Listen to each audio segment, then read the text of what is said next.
Hermanos queridos, muy buenas noches, que el Señor los bendiga. En este viernes, otra vez unidos por el Espíritu Santo de Dios para meditar en la palabra del Señor y tener un hermoso tiempo de oración. El apóstol Pablo dijo, orad sin cesar.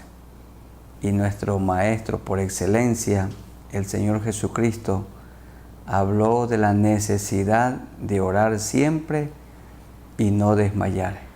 Y Él solía orar mucho, como dice la Escritura. El día jueves, antes de su crucifixión, subió al monte de los Olivos a orar, al monte de Getsemaní. Y allí tuvo su lucha espiritual en la que el Señor lo fortaleció, siempre orando. Y los discípulos no le preguntaron a Jesús, Jesús, enséñanos a predicar o enséñanos a enseñar, enséñanos a aconsejar, todo eso es tan bueno. Pero sí le preguntaron, Señor, enséñanos a orar, como Juan el Bautista también enseñó a sus discípulos. Entonces vamos a meditar en esta noche en algunos pasajes del Evangelio según San Juan. Durante esta semana que se está terminando, estamos leyendo el Evangelio según San Juan, capítulos 8 hasta el 14.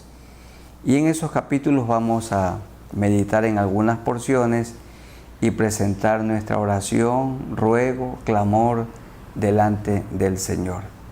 El primer pasaje, busquemos en el Evangelio según San Juan, el capítulo 8, los versículos 1 al 11.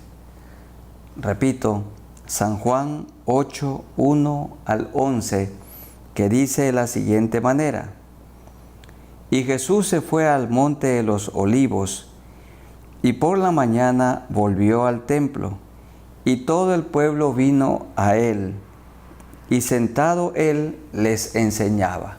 Sentado él, como también en esta noche y muchas ocasiones, los que enseñamos, los que predicamos, estamos sentados.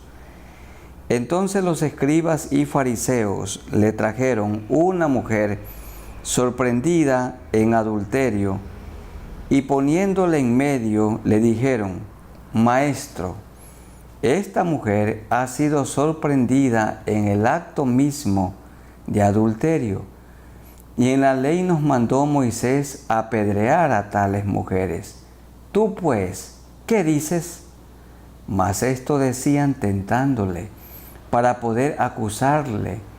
Pero Jesús, inclinado hacia el suelo, escribía en tierra con el dedo. No nos dice aquí el texto qué es lo que escribía. Y como insistieran en preguntarle, se enderezó y les dijo, el que de vosotros esté sin pecado, sea el primero en arrojar la piedra contra ella. E inclinándose de nuevo hacia el suelo, siguió escribiendo en tierra. Pero ellos, al oír esto, acusados por su conciencia, salían uno a uno, comenzando desde los más viejos hasta los postreros, y quedó solo Jesús y la mujer que estaba en medio. Enderezándose Jesús y no viendo a nadie, sino a la mujer, le dijo, Mujer, ¿dónde están los que te acusaban? ¿Ninguno te condenó o ninguno te apedreó? Ella dijo, Ninguno, Señor. Entonces Jesús le dijo, Ni yo te condeno, vete y no peques más. Amén. Hermoso pasaje. El Señor, nuestro Dios Todopoderoso, es un Dios de amor y perdonador. Los fariseos, dice la Escritura, el verso 3, y los escribas fueron a buscar a una mujer y la hallaron en el mismo acto del adulterio y la trajeron a Jesús, dice el verso 6, para tentarle, para poder acusarle, para encontrar una ocasión para acusarle prenderle o apresarle, ajusticiarlo de la manera más injusta y matarlo. Todo era por odio. Y notamos que estos crueles hombres e insensibles trajeron a la mujer, pero eran tan injustos porque no trajeron también al hombre. La Biblia sí decía que tales personas tenían que ser apedreadas, pero no solamente ella, sino la pareja encontrada en el acto del adulterio. Y el Señor estaba escribiendo en tierra mientras sucedía esto. No dice el texto qué fue lo que escribió el Señor. Algunos maestros dicen que escribía los mandamientos o que escribía en tierra la lista de pecados de aquellos acusadores. El texto no nos dice, solo que Él se enderezó y les hizo una afirmación. El que de vosotros esté sin pecado sea el primero en arrojar la primera piedra contra ella. Entonces, el Señor no estaba diciendo que aquella mujer no debía ser castigada, solo que los que se sientan sin pecado, los que no sean acusados en su conciencia, apedréenla. Y la palabra nos dice que acusados por su conciencia, se retiraron uno a uno, comenzando con los mayores y luego los pequeños, serían los niños. El Señor no dijo que no se la castigue, que no se la exhorte de ninguna manera, solamente que lo hagan con una conciencia tranquila. Hermanos y amigos, la conciencia es una vocecilla interna que Dios ha puesto dentro de cada uno de nosotros. Y esa vocecilla nos dice que lo que estamos haciendo es bueno o es malo. Dios ha puesto eso dentro de cada uno de nosotros.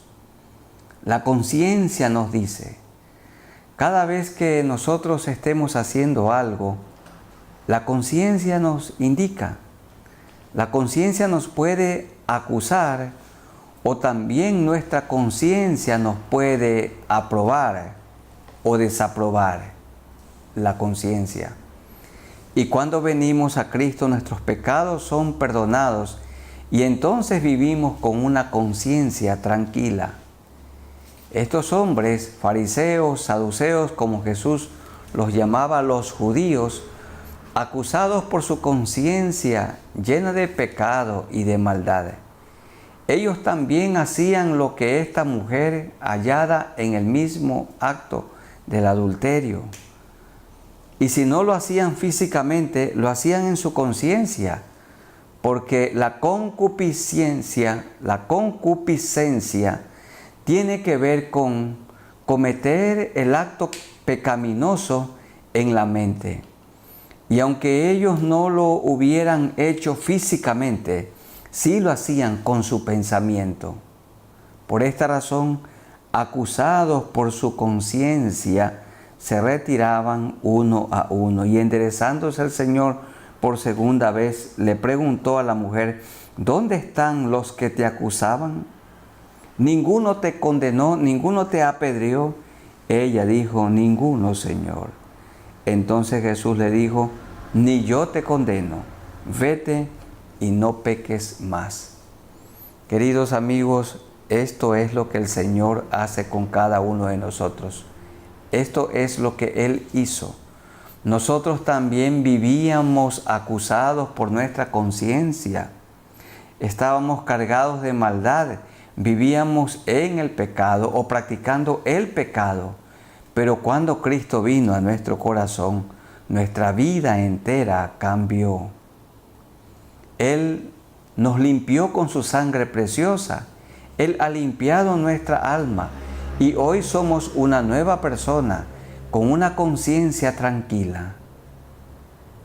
Queridos hermanos, en la fe, ¿le acusa su conciencia de algo o por algo?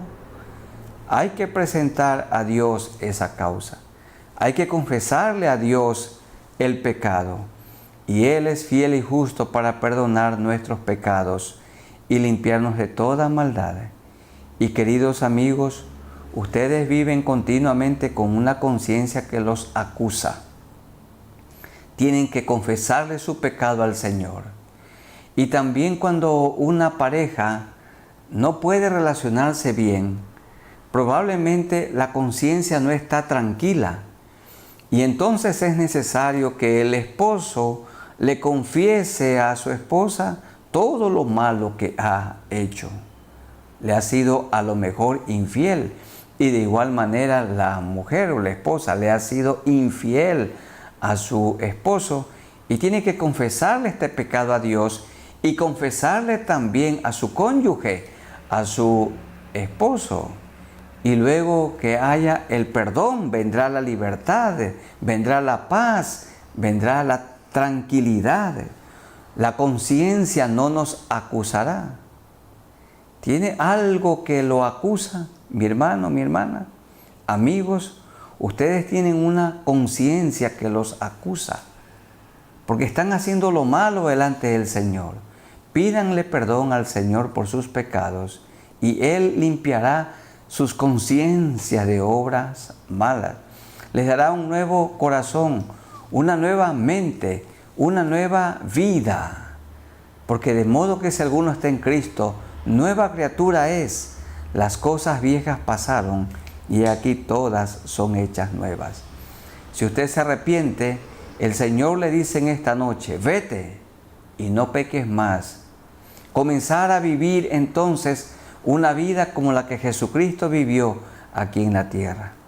Inclinemos nuestros rostros para que Él mantenga nuestra conciencia limpia y aquellos que no tienen limpia su conciencia sean limpiados por el poder de la sangre del Señor Jesucristo.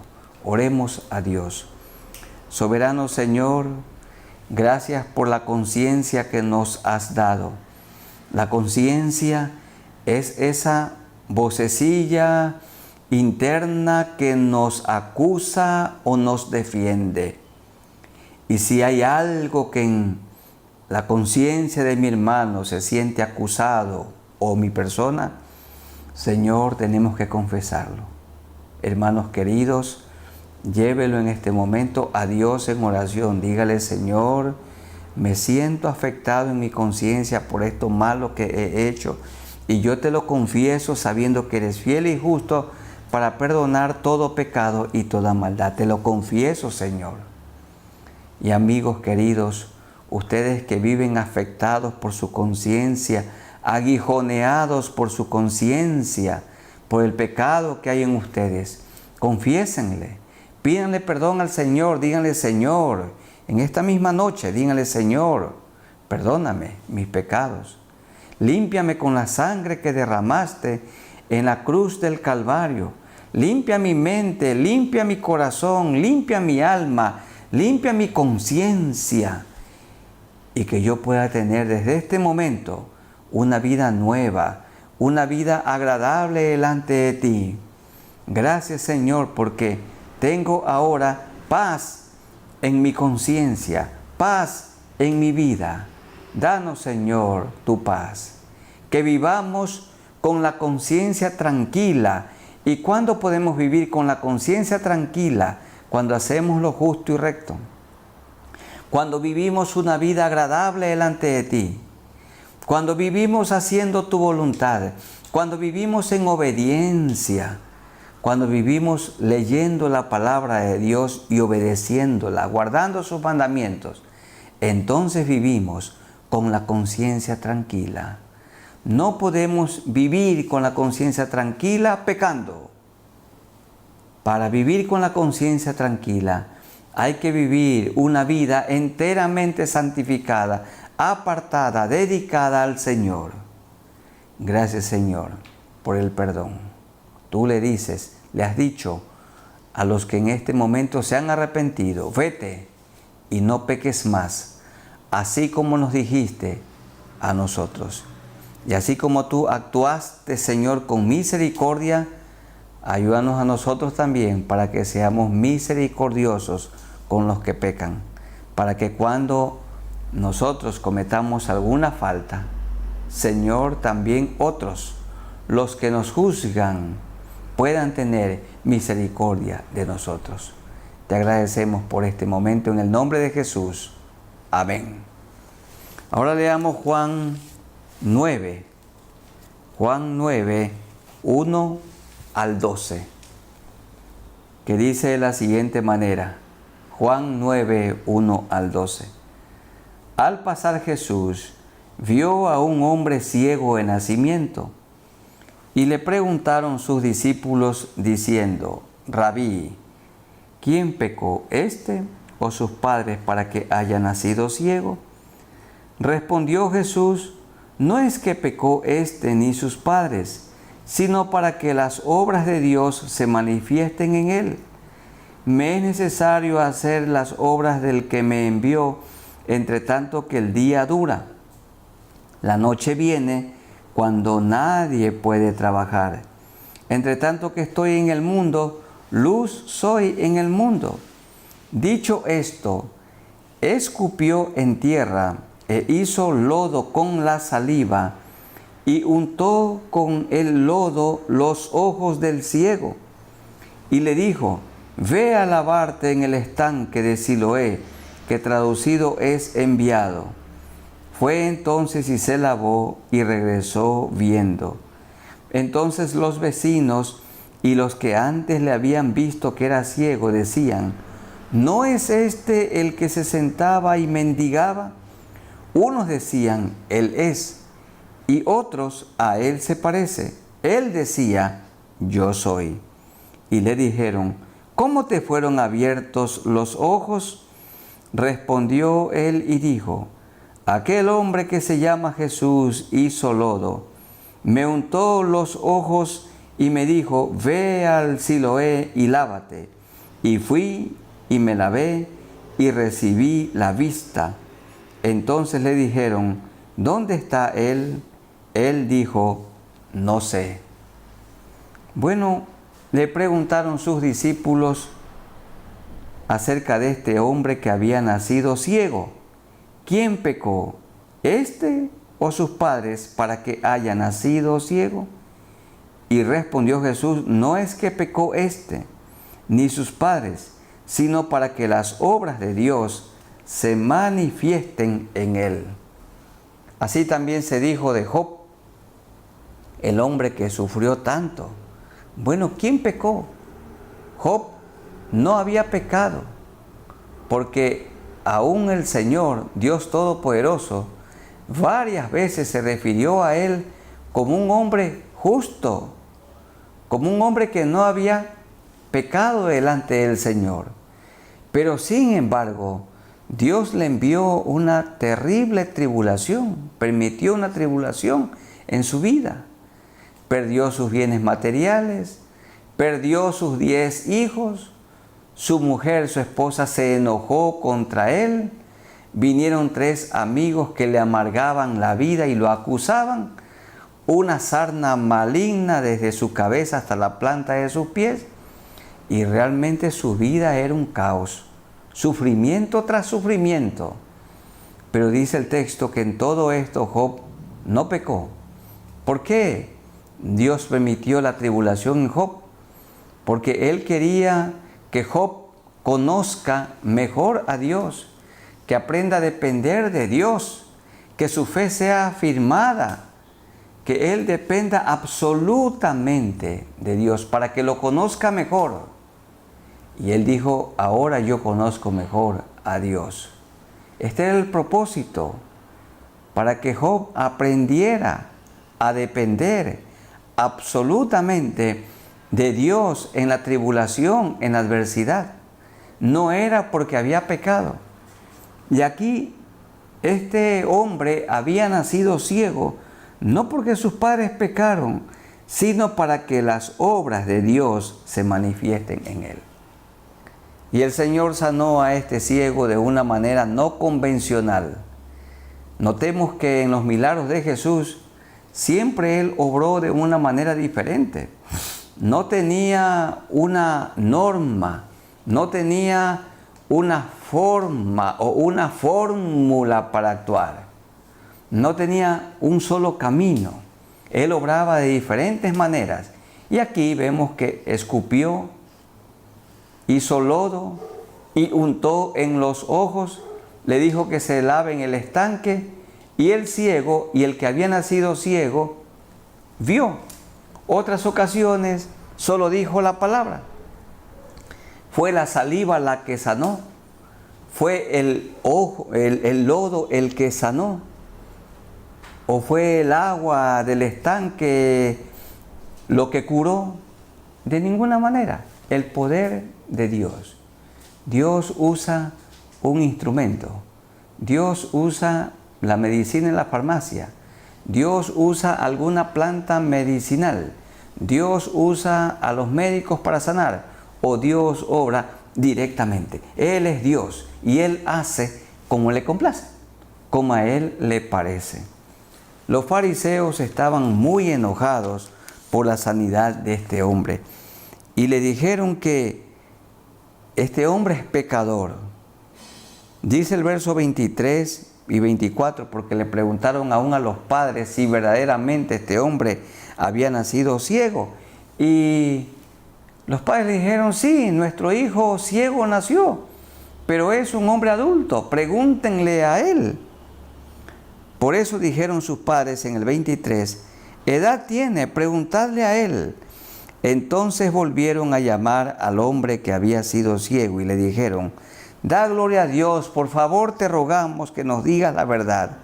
Nosotros sabemos que ese hombre que te abrió los ojos es pecador. Entonces el que había sido ciego respondió en el verso 25 y dijo, si es pecador, no lo sé. Una cosa sé, que habiendo yo sido ciego, ahora veo. Le volvieron a decir, ¿qué te hizo? ¿Cómo te abrió los ojos? Él respondió, ya os lo he dicho y no habéis querido oír. ¿Por qué lo queréis oír otra vez? ¿Queréis también vosotros haceros sus discípulos? Y le injuriaron y dijeron, tú eres su discípulo, pero nosotros discípulos de Moisés somos. Nosotros sabemos que Dios ha hablado a Moisés, pero respecto a este no sabemos de dónde sea. Respondió el hombre a quien el Señor le había devuelto la visión con tanta sabiduría y les dijo, pues esto es lo maravilloso, que vosotros no sepáis de dónde sea, y a mí me abrió los ojos. Y sabemos que Dios no oye a los pecadores, pero si alguno es temeroso de Dios y hace su voluntad, a ese oye. La primera oración que Dios escucha de una persona no arrepentida es su oración de arrepentimiento. Desde el principio no se ha oído decir que alguno abriese los ojos a uno que nació ciego. Si éste no viniera de Dios, nada podría hacer. Respondieron y le dijeron, tú naciste del todo en pecado y nos enseñas a nosotros, y le expulsaron de la sinagoga. Oyó Jesús que le habían expulsado y hallándole le dijo, ¿crees tú en el Hijo de Dios? Respondió él y dijo, ¿quién es Señor para que cree en él? Le dijo Jesús, pues le has visto y el que habla contigo, él es. Y el que había sido ciego dijo en el 38, creo, Señor, y le adoró. Dijo Jesús, para juicio he venido yo a este mundo, para que los que no ven, vean, y los que ven sean cegados. Se refiere a una ceguera espiritual. ¡Qué maravilla! Amigos queridos, el Señor quiere devolverle a usted la visión espiritual. Ciertamente físicamente ve, pero espiritualmente no está viendo a Dios, ni las maravillas de Dios, ni la obra de Dios. No lo conoce a Dios. Dios le devolvió a este ciego una doble visión. La visión física, porque había nacido ciego, y también le dio la visión espiritual. Ahora podía ver a Jesús, pero también ahora podía recibir a Jesús en su corazón. Doble visión.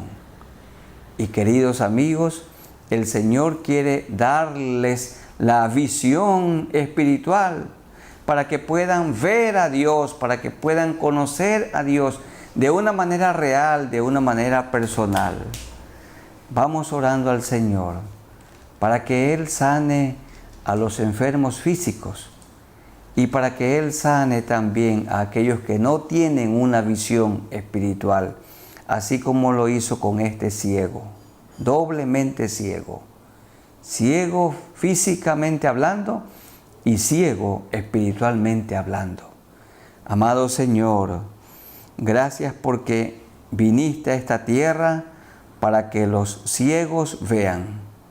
Este hombre había nacido ciego y tú hiciste lodo y pusiste en sus ojos, se lavó en el estanque de Siloé y tú lo sanaste con tu poder. Luego este hombre que había sido ciego glorificaba y testificaba de ti. Tú también le devolviste la visión espiritual, porque tú le dijiste, ¿crees en el Hijo de Dios? Y él dijo, yo creo que tú eres el Dios encarnado. Y tú lo perdonaste, Señor, le perdonaste sus pecados. Padre bendito, le devolviste la doble visión, la visión física y la visión espiritual. Si hay hermanos enfermos, Señor, te rogamos en este momento que tú pongas tu mano sanadora sobre sus cuerpos. Tú obras de diferentes maneras. Sanas a los enfermos usando a los médicos, sanas a los enfermos usando la medicina en la farmacia, sanas a los enfermos usando alguna medicina natural, o lo haces directamente. Pero tú eres Dios soberano, eres el médico eterno y a ti acudimos. Sana, Señor, a las personas enfermas. Y aquellos que no tienen una visión espiritual, dales, Señor, una visión espiritual, que confiesen sus pecados, porque el pecado es una barrera, es un estorbo, es como una catarata que no deja ver a Dios. El pecado tiene que ser quitado, y cuando el pecado es quitado, entonces los hombres y mujeres, todos podemos ver a Dios. Gracias, Señor, porque tú nos has devuelto la visión espiritual y eres nuestro sanador físico también. Con amor te agradecemos. En el nombre de nuestro Señor Jesucristo. Amén. Leamos en tercer lugar en el capítulo 12, los versículos 1 al 8. San Juan 12, 1 al 8, que dice de la siguiente manera: 6 días antes de la Pascua, vino Jesús a Betania, donde estaba Lázaro, el que había estado muerto y a quien había resucitado de los muertos.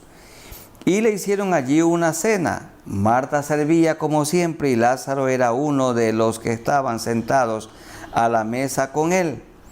Entonces María tomó 1 libra de perfume de nardo puro de mucho precio y ungió los pies de Jesús y los enjugó con sus cabellos, y la casa se llenó de olor del perfume. Y dijo uno de sus discípulos, Judas Iscariote, hijo de Simón, el que le había de entregar, le dijo en el verso 5, ¿por qué no fue este perfume vendido por 300 denarios y dado a los pobres? Pero dijo esto no porque se cuidara de los pobres, no porque tenía misericordia de los pobres, sino porque era ladrón. Era ladrón y teniendo la bolsa, la caja con el dinero, sustraía de lo que se echaba en ella. Entonces Jesús dijo, déjala, para el día de mi sepultura ha guardado esto, porque a los pobres siempre los tendréis con vosotros, mas a mí no siempre me tendréis. Amén. Hay que aprovechar la oportunidad. Jesús estaba cerca de morir y era la ocasión especial para que María haga lo que ella solía hacer, siempre a los pies del Señor. El Señor Jesús llegaba con confianza a esta casa donde vivían 3 hermanos, Lázaro, Marta y María. Y María era la que se sentaba a los pies del Señor y oía su palabra. Cuando su hermano Lázaro murió, también ella se sentó a los pies de Jesús llorando. Y aquí la vemos sentada a los pies del Señor Jesús, poniéndole perfume y enjugándolos sus pies con este perfume costoso que ella había guardado durante mucho tiempo. Era la ocasión. No debemos dejar para mañana lo que podemos hacer hoy. Hoy es la oportunidad. Aquella era la oportunidad para María y María la aprovechó. Bien dijo Jesús, a los pobres siempre les podemos servir. En el pasado hubo pobres, gente muy pobre. Hoy hay mucha gente pobre. Y mientras haya vida en esta tierra, habrá gente pobre. Y siempre tenemos la oportunidad para apoyar, para ayudar, para dar, repartir de lo que el Señor nos ha dado. Pero esta era una ocasión única, especial. Queridos hermanos y amigos, cuando Dios pone en nuestro corazón hacer algo, hay que hacerlo en ese día. Por ejemplo, usted se acuerda que debe decir algunas palabras de agradecimiento a alguien por un favor que se recibió. Tome el teléfono hoy y hágalo. ¿O usted cree que hoy es la ocasión para entregar un regalo a un maestro o a una maestra que le enseñó tanto? Hágalo hoy. Si Dios le pone en su corazón la necesidad de llevar una canasta de comida a una familia, hoy, hágalo hoy. No lo postergue para mañana. ¿Por qué hoy? Porque hoy podemos morir. Y porque también ya mañana no podremos ir. Y no lo dejemos para mañana, porque mañana a la persona que pensábamos decirle algunas palabras de gratitud ya se murió. Y es demasiado tarde. Las oportunidades que Dios nos presenta para amar, para recompensar, para regalar, para hacer algo como lo hizo María, hay que hacerla inmediatamente. Ella tomó el perfume de nardo puro, de mucho precio, y ungió los pies del Señor. Aprovechó la ocasión. Tenemos que orar al Señor para que Él nos ayude a aprovechar las oportunidades que se nos presentan. Él nos presenta oportunidades para predicar el Evangelio, para hablarle a alguien de Cristo hoy, porque en esta noche esa persona puede morir. Y si mañana queríamos hablarle, ya es demasiado tarde mañana. Hoy es el día de salvación, hoy. Cuando Dios pone, por tercera vez digo esto, cuando Dios pone en nuestro corazón el sentir de hacer algo por alguien, o dar una ayuda a alguien, entregar un regalo a alguien, o decir unas palabras de gratitud a alguien, hay que hacerlo hoy, no mañana, porque mañana puede ser demasiado tarde. Señor, ayúdanos a aprovechar las oportunidades que se nos presentan, que no posterguemos. Somos parte de una sociedad, de un pueblo, de una cultura que le gusta postergar. Mañana te llamo, mañana hablamos, mañana nos ponemos de acuerdo, mañana te pago, mañana lo hacemos, y ese mañana no llega. Aquí tenemos que aprender de María, la hermana de Lázaro y Marta. El Señor Jesús llegó a su casa, Él iba a entregar su vida por nosotros y aprovechó la oportunidad para perfumar sus pies, para oír su palabra, para adorarlo al Señor. porque a los pobres siempre los tenemos en medio de nosotros. Siempre ellos son una oportunidad para mostrar nuestro amor, compasión, para servir, para repartir, para regalar. Pero Señor, esta era una ocasión única que María tenía que aprovecharla y la aprovechó. Oh Dios, ayúdanos para que cuando tú pongas en nuestro corazón el sentir de hacer algo por alguien, de entregar un donativo a alguien, de decir palabras de gratitud a alguien, que no lo posterguemos para mañana, sino que lo hagamos hoy. Esto te rogamos en el nombre de nuestro Señor Jesucristo. Amén. Leamos del capítulo 13, Evangelio según San Juan, el capítulo 13, los versículos 1 hasta el 15. Un hermoso pasaje. Jesús lavó los pies de sus discípulos. Dice 13, 1 al 15.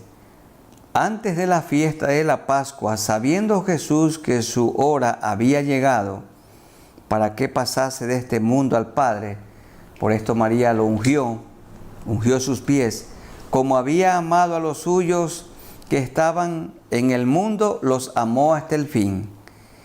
Y cuando cenaban, como el diablo ya había puesto en el corazón de Judas Iscariote, hijo de Simón, que le entregase, sabiendo Jesús que el Padre le había dado todas las cosas en las manos y que había salido de Dios y a Dios iba, se levantó de la cena y se quitó su manto y tomando una toalla se la ciñó. Luego puso agua en un lebrillo, en un recipiente, y comenzó a lavar los pies de los discípulos y a enjugarlos con la toalla con que estaba ceñido. Entonces vino a Simón Pedro, y Pedro le dijo: Señor, ¿tú me lavas los pies? Respondió Jesús y le dijo: lo que yo hago, tú no lo comprendes ahora, mas lo entenderás después. Pedro le dijo: no me lavarás los pies jamás. Bueno, se sentía indigno, esto fue. Jesús le respondió: si no te lavare, no tendrás parte conmigo. Le dijo Simón Pedro, entonces le dijo: Señor, no solo mis pies, sino también las manos y la cabeza.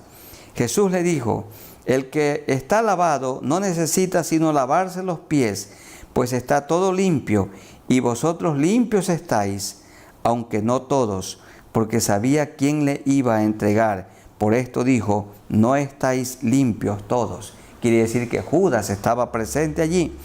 Así que después que les hubo lavado los pies, tomó su manto y volvió a la mesa y les dijo: ¿sabéis lo que os he hecho? Vosotros me llamáis maestro y señor, y decís bien porque lo soy. Pues si yo, el Señor y el Maestro, he lavado vuestros pies, vosotros también debéis lavaros los pies los unos a los otros, porque ejemplo os he dado, para que como yo os he hecho, vosotros también lo hagáis. ¿Qué implica, hermanos queridos, lavar los pies? Lavar los pies es todo servicio que nosotros entreguemos a nuestros hermanos. En estos días de la pandemia, cuando alguien no tiene trabajo, lavar los pies es ayudarle a conseguir un trabajo. Allí estamos lavando los pies. Cuando una persona tiene una necesidad económica y tenemos nosotros cómo ayudarle, cómo prestarle, o si le podemos prestar, allí estamos lavando los pies. Y si es un donativo, estamos lavando los pies. Cuando llenamos una canasta de comida y le llevamos a una familia necesitada, estamos lavando los pies. Cuando alguien tiene una necesidad y pide consejo y le damos un consejo oportuno, estamos entonces lavando los pies. Lavar los pies tiene que ver con servir a mi prójimo. Y esto vino a ser el Señor como siervo, como esclavo de sus discípulos, de nosotros. Eran los esclavos aquel tiempo los que lavaban los pies. Y Jesús lo vemos aquí actuando como un esclavo, lavando los pies. ¿Y qué amor? Lavando los pies aún de su enemigo, el que se hizo su enemigo, Judas Iscariote, el que también le entregó. Y él dijo, porque ejemplo os he dado, para que como yo os he hecho, vosotros también hagáis. ¿Debemos lavar los pies de nuestros hermanos? Claro, lo podemos hacer también físicamente, pero no nos olvidemos, todo servicio que nosotros prestemos a nuestros hermanos o a nuestro prójimo, estamos lavando los pies. Tenemos que orar al Señor para que Él haga de nosotros siempre personas humildes y dispuestas a lavar los pies mientras vivamos en esta tierra. Los hermanos que trabajan en la oficina nacional, donde llegan los pastores para ser atendidos, son lavapiés. Nosotros los pastores que servimos en las iglesias locales, que tenemos un rebaño del Señor y se lo cuidamos, somos personas que lavamos los pies. Pastor principal significa principal lavapiés de la congregación, porque claramente dijo el apóstol Pedro, sino siendo ejemplos de la grey, no como teniendo señorío. El pastor no es como quien manda, no como quien gobierna, no como quien es el jefe, no como dictador, sino siendo ejemplo. Y aquí el Señor dice, porque ejemplo os he dado, para que como yo os he hecho, vosotros también hagáis. Muy difícil que una iglesia quiera prescindir de un pastor que lava los pies. Muy difícil. A todos los pueden cambiar, menos al pastor lavapiés, al pastor que sirve, al pastor que no le ha dado lugar al orgullo en su vida. Ese es el dardo que nunca le falla a Satanás, el orgullo, la humildad. Hay algunos consiervos que porque ya trabajan en una iglesia más influyente, tienen un poco más de ingresos económicos o tienen algunos títulos académicos, entonces hay un poco de ego, un poco de jactancia. Y en estos días a lo mejor porque tienen muchos seguidores, pero tenemos que seguir siendo lavapiés. Queridos hermanos, consiervos, seamos humildes, mantengámonos humildes. El Señor dijo, aprendan de mí que soy manso y humilde de corazón y hallaréis descanso para vuestras almas. Oremos al Señor para que Él nos mantenga lavando los pies. Soberano Señor, nos acercamos a ti por medio de nuestro Señor Jesucristo, el que murió en la cruz y guiados por el Santo Espíritu de Dios que vive dentro de nosotros. Gracias por tu ejemplo. Tú lavaste los pies de tus 12 discípulos, incluidos los pies de Judas Iscariote, el que te entregó. Pero tú lo amaste hasta el fin, pero él nunca se dejó amar. Amado Señor, y tenemos que seguir tu ejemplo, porque todo creyente es una persona que sigue fielmente el ejemplo de Cristo. Y como tú lo hiciste, nosotros también tenemos que lavar los pies. Y lavar los pies a nuestros hermanos, lavar los pies al prójimo, es hacerle bien, es servirle. Todo servicio que nosotros prestemos a otro, estamos lavando los pies. Pero también lo podemos hacer y lo debemos hacer físicamente, Señor.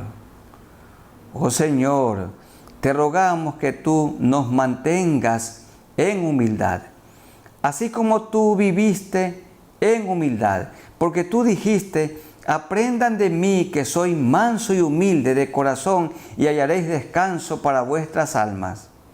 Ayúdanos, Señor, que nos mantengamos como esclavos tuyos, sirviéndote a ti y sirviendo al rebaño que has puesto bajo nuestro cuidado, rebaño que te pertenece. Ayúdanos, Señor, que nos mantengas viviendo con sencillez. Esto te rogamos, en el nombre de nuestro Señor Jesucristo, quien es nuestro ejemplo supremo a seguir, en el nombre de Jesús. Amén. Y el último pasaje, Juan 13, 31 al 35. El último pasaje, Juan 13, 31 al 35. Entonces, cuando hubo salido, dijo Jesús: ahora es glorificado el Hijo del Hombre, y Dios es glorificado en él. Si Dios es glorificado en él, Dios también le glorificará en sí mismo, y enseguida le glorificará. Hijitos, aún estaré con vosotros un poco.